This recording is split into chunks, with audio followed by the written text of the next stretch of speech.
Welcome to the Copperfield Electric Podcast. It's great to be here. There's this very specific emotional journey that happens when you buy an electric vehicle. I've seen it happen with friends. I've felt it myself. You do the test drive, the torque just pins you to the seat. You pick the color. Maybe you even name the car. You drive it home feeling like you're living in the future. The honeymoon phase. The honeymoon phase, absolutely. But then you pull into your driveway. You look at that sleek machine, and then you look at the lonely standard 120-volt outlet on your garage wall. Right. And suddenly the future feels a lot like a math problem. A math problem involving miles per hour, kilowatt hours, and a lot of waiting. And fear, let's be honest, a little bit of fear. Range anxiety kicks in before you've even left the house. So our mission for this deep dive is to fix that. When we cut through all the noise of the technical jargon, the amps, the NEMA ratings, the smart features, and really identify the top-rated home EV chargers on the market right now, based on data from January 2026. And we aren't just reading spec sheets here. We have to talk about the infrastructure. Because you can buy the fanciest piece of hardware on the internet, but if you don't know how to get power to it safely, it's just a very expensive wall ornament. Exactly. We're basing this conversation on a really comprehensive guide to the best home chargers and some crucial information about local electrical infrastructure, especially here in Southern California. Yeah. We want to get you from how does this work to, waking up every morning with a full tank. Yeah. So let's start with a basic misconception. I keep calling them chargers, but I have a feeling you're going to correct me. Well, technically, yes. The device you hang on the wall isn't actually the charger. The charger, the component that converts AC electricity from your house into DC electricity for the battery, is actually built inside the car. Okay, wait. If the charger is in the car, what is the box on the wall? The industry term is EVSE, Electric Vehicle Supply Equipment. Think of it as a glorified, very smart extension cord. Its job is to safely deliver power to the car, tell the car how much power is available, and then let the car's internal charger do all the heavy lifting. That makes so much more sense. Yeah. So why can't I just use the cord that came with the car? That's level 1 charging, right? It just plugs into a normal outlet. You can, but you really have to understand the physics of it. A standard wall outlet, that's level 1 charging. Think of it like trying to fill a swimming pool with a garden hose. It'll get there eventually, but you might miss the summer. Precisely. Level 1 adds about, 3 to 5 miles of range per hour of charging? If you drive 40 miles a day, that's fine. But if you arrive home with an empty battery on a modern EV with a 300-mile range, You're in trouble. it could take days, literally days, to get back to 100%. And there's an efficiency loss there too, isn't there? Massive. Because the car's computer has to stay awake while it's charging, so dragging that process out for 40 hours means the car is just burning energy to stay on. I never thought of that. Upgrading to level 2, which uses 240 volts, like your clothes dryer, is like swapping that garden hose for a fire hose. You're suddenly looking at 25 to 40 miles of range per hour. That's the game changer. That's the difference between charging and just parking. It allows you to use the car as intended. You come home, you plug in, and by the time you've had your morning coffee, you are back to full capacity. It optimizes the energy flow, it reduces that awake time drain, and it ultimately saves you money on your electric bill. Okay, so we are definitely shopping for a level 2 home station. Yeah. When we look at the research, there are two main numbers that seem to confuse people: amps and kilowatts. Give us the explain like I'm 5 version. It's fairly simple math, really. Volts times amps equals watts. Since the voltage in your house is fixed, usually 240 volts for these appliances, the amps determine the speed. Okay. Higher amps means more power flowing into the car. So bigger is better. Generally, yes, but there's a ceiling. Your car has a maximum intake speed. If your car can only accept 32 amps, buying a 48 amp charger won't hurt it. The car will just sip what it needs. But you might be paying for capacity you can't use yet. But maybe for the next car. Right. That's the future-proofing argument. And the second metric is connectivity. In 2026, these units are all smart devices. They talk to your Wi-Fi. Which I used to think was a gimmick. Like, why does my toaster need Wi-Fi? But for a car charger, it's actually about money. It is. If you live in an area with time of use rates where electricity is cheaper at 2 a.m. than it is at 6 p.m., a smart charger pays for itself. You plug in when you get home at 6 p.m., but the charger just waits until 2 a.m. to actually start pulling power. Saving you from those peak rates. Yeah. Okay, let's get into the meat of this. We have the top contenders from our January 2026 data. We've got like 3 distinct flavors here. The Speed King, the Value Pick, and the Tank. A good way to put it. Let's start with the Speed King. This would be the ChargePoint Home Flex. If you look at reviews across the board, this is the one that consistently sits right at the top. The headline on this one is powerful and versatile, and the spec sheet says it goes up to 50 amps. It's rated for up to 50 amps, but it's usually installed at 48 amps in a residential setting, which delivers about 11.5 kilowatts.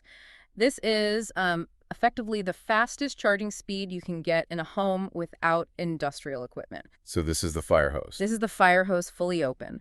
For most EVs, this means going from empty to full in about 6 to 8 hours. But the ChargePoint isn't just about raw power, it's the whole ecosystem. The app is incredibly polished. Oh, I've seen this one. It integrates with their Pulley charging network too, right? Exactly. So the same app you use to charge at home is the one you use when you're parked at the mall. Correct. It unifies the whole experience.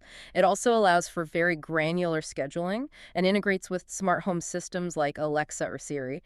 You can literally yell at your kitchen speaker to check your car's battery status. But there is a catch with that 48 amp speed, isn't there? You can't just plug that in. That is a crucial detail, a really crucial detail.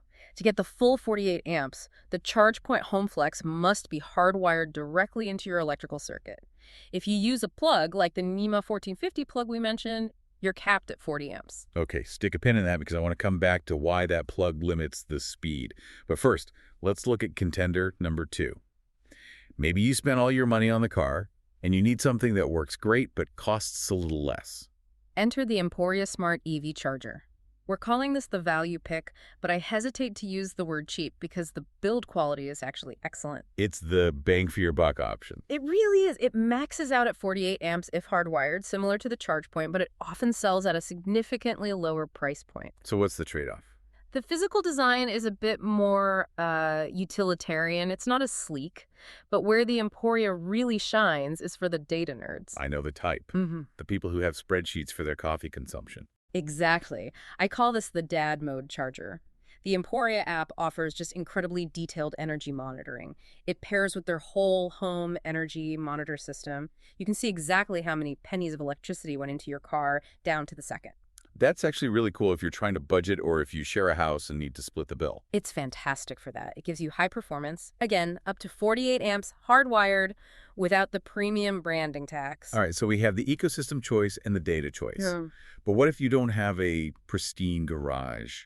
What if you live in a place where the charger has to live outside, fighting the rain, the wind, and that brutal Southern California sun? Then you're looking for the JuiceBox 40. We call this one the durable choice. The rugged outdoorsman of the group. It really is. Now, specs-wise, it's a 40-amp charger delivering about 9.6 kilowatts, so it's a little slower than a maxed-out ChargePoint, but still plenty fast for overnight charging. The magic here is the NEMA 4 rating. Break that down. What does NEMA 4 actually mean? Most chargers are NEMA 3R, which means they are weather-resistant, fine for a little rain. NEMA 4 means the enclosure is watertight and dust-tight. You could hit this thing with a direct blast from a hose or have it sit in a dust storm, and the internal electronics remain completely sealed. So if you're mounting this on a post in the driveway or on the side of the house where the sprinklers hit it every morning, this is the one. Reliability becomes your #1 metric in those conditions. The JuiceBox is just built to survive. Okay, so we've got our lineup. ChargePoint for speed and ecosystem, Emporia for value and data, JuiceBox for the elements. I feel empowered. I go online, I click buy, the box shows up. And here is where I think most people make a really dangerous assumption. They assume they can just plug it in. Right. I see a plug on the end of the cord. I see a dryer outlet in my garage. I plug it in. What's the problem? The problem is that an EV is not a dryer. This is the hidden complexity that gets people into a lot of trouble. But they use the same outlet, a NEMA 1450. They physically fit into the same holes, yes. But think about how a dryer works. It runs for 45 minutes, heats up, cycles off, cools down. It's what we call an intermittent load. Okay. An EV charger is a continuous load. It pulls maximum power for 6, 8, maybe 10 hours straight. So it generates heat. A lot of heat. If the wiring behind your wall is old or if the receptacle itself is cheap quality, like the ones you buy at a big box store for $15, that continuous heat can melt the plastic. It can damage the wiring. Wow. Best case, you trip a breaker. Worst case, you have an electrical fire. That is terrifying. It's just physics. And this brings us to the 80% rule. The National Electrical Code, which is the law of the land for this stuff, says that for a continuous load, you can only use 80% of the circuit's total capacity. Walk us through the math on that. Sure. So if you want to charge at 40 amps, you cannot put that charger on a 40 amp breaker. 80% of 40 is 32. So a 40 amp breaker only gives you 32 amps of charge. So to get the full 40 amps from your JuiceBox, you need a 50 amp circuit. And if you want that ChargePoint speed of 48 amps, you need a 60 amp circuit. And a 60 amp circuit almost always has to be hardwired, meaning no plug at all. The wires go directly into the unit. so you really can't just wing this. Absolutely not. The source material is adamant about this. You need a licensed electrician to calculate the load. It's not just about the outlet, it's about your whole house. Can your main panel even handle an extra 60 amps? Or will turning on the car and the AC at the same time black out your kitchen? This is the reality check. We've moved from shopping on Amazon to home renovation. And this is where we need a local solution. We looked for who is actually solving this specific infrastructure problem, specifically in the hotbed of EV adoption in Southern California, and the source material points to Copperfield Electric. This is a perfect example of bridging that gap. You buy the hardware, but Copperfield provides the nervous system to make it all work. They seem to be very specific about their service area. Irvine, Anaheim, Santa Ana, Costa Mesa, Newport Beach. Basically, if you're in Orange County, they are your people. And Orange County is a unique environment. You have brand new builds in Irvine, and then you have beautiful mid-century homes in Santa Ana that might still have electrical panels from the 1960s. And I'm guessing those 1960s panels aren't ready for a ChargePoint Home Flex. Not even close. That's why Copperfield Electric's focus on panel upgrades is so critical. They don't just come in and slap an outlet on the wall. They assess the main service. If your panel is full, or if it's only a 100 amp service, they handle the heavy lifting of upgrading your home to 200 amps so you can actually charge the car without tripping the main breaker. There's a trust factor here too, right? In the trades, finding someone reliable can be a nightmare. Copperfield is family-owned. That stood out to me. Family-owned usually implies a different level of reputation management. They list their license number right up front, 1094740. Why is that number so important? I see numbers on trucks all the time. It's the difference between a handyman and a professional. It means they are bonded and insured. If a handyman wires your charger wrong and it burns your garage down, your insurance might not cover it. If a licensed pro like Copperfield does it, there is a chain of accountability.